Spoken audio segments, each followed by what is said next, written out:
बातमी आहे पश्चिम बंगालमधून। पश्चिम बंगालमध्ये सत्ता पालट झाला, मात्र आता भाजपचा मुख्यमंत्री कोण होणार याची चर्चा सध्या सुरू झाली आहे। भाजपनं पश्चिम बंगालच्या निवडणुकीत मुख्यमंत्री पदासाठी कोणताही चेहरा पुढे केला नव्हता।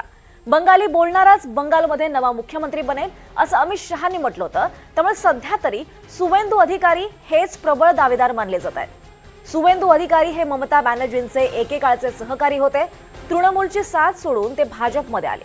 त्यांनी ममता बॅनर्जींचा पराभवच केला नाही, तर भाजपला सत्ता मिळवून देण्यात त्यांचा मोलाचा वाटा आहे। दुसरीकडे मुख्यमंत्री पदाच्या शर्यतीत भाजपचे वरिष्ठ नेते शामिक भट्टाचार्य सुद्धा आहेत। सुवेंदू अधिकारी आणि शामिक भट्टाचार्य यांच्याशिवाय दिलीप घोष यांच्या नावाचीही मुख्यमंत्री पदासाठी चर्चा आहे। त्याचबरोबर सुकांत मुजुमदार, अग्निमित्रा पॉल, स्वप्नदास गुप्ता यांचीही नावं पुढे येत आहेत।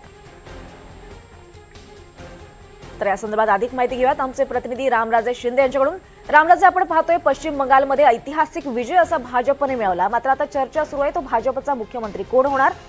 अमित शहांनी म्हटलंय की बंगाली बोलणारच बंगालमध्ये नवा मुख्यमंत्री बनेल। अशा अर्थानं सुवेंदू अधिकारी हेच प्रबळ दावेदार आहेत का? आणखी कोणाकोणाचा काय निकष लावले जातील? नावं तर खरं तर अनेक जणांचे आहेत। सुमित भट्टाचार्य आहेत, त्याच्याबरोबर उत्पल महाराज आहेत की ज्यांची इमेज इथं बंगालमध्ये योगी असल्यासारखी इमेज आहे। जसं की उत्तर प्रदेशमध्ये योगी आहेत, तसं इथं उत्पल महाराजांची इमेज आहे। स्वप्नदास गुप्ता पण आहेत आणि आणखीन असे महत्त्वाचे नेते की ज्यांचं नाव येतं आहे। परंतु सगळ्यात अग्रणी नाव आहे ते म्हणजे की सुवेंदू अधिकारी। त्याचं कारण म्हणजे की अमित शहा यांनी सुवेंदू अधिकारी यांच्यावर विश्वास ठेवला। ममता बॅनर्जी यांच्यापासून अधिकारी बाहेर पडले, त्यानंतर भाजपमध्ये दाखल झाले आणि पूर्ण बंगाल जो आहे तो त्यांच्या हातामध्ये दिला। आणि त्या एवढंच नव्हे तर ममता बॅनर्जी यांच्या विरोधामध्ये त्यांना उभं केलं। मागील निवडणुकीमध्ये नंदीग्राममधून ममता बॅनर्जी यांचा पराभव करण्यामध्ये त्यांचा मोठा वाटा होता आणि यावेळेससुद्धा भवानीपूरमधून ममता बॅनर्जी यांचा पराभव केलेला आहे। त्यामुळे एका विद्यमान मुख्यमंत्र्याचा 2 वेळा पराभव करणं म्हणजेच की कुठेतरी एक सर्टिफिकेशन आहे की भाजपकडून पुढचे मुख्यमंत्री पदाचे दावेदार जे असतील ते भाजपचेच महत्त्वाचे सुवेंदू अधिकारी जे नेते आहेत तेच असणार आहेत।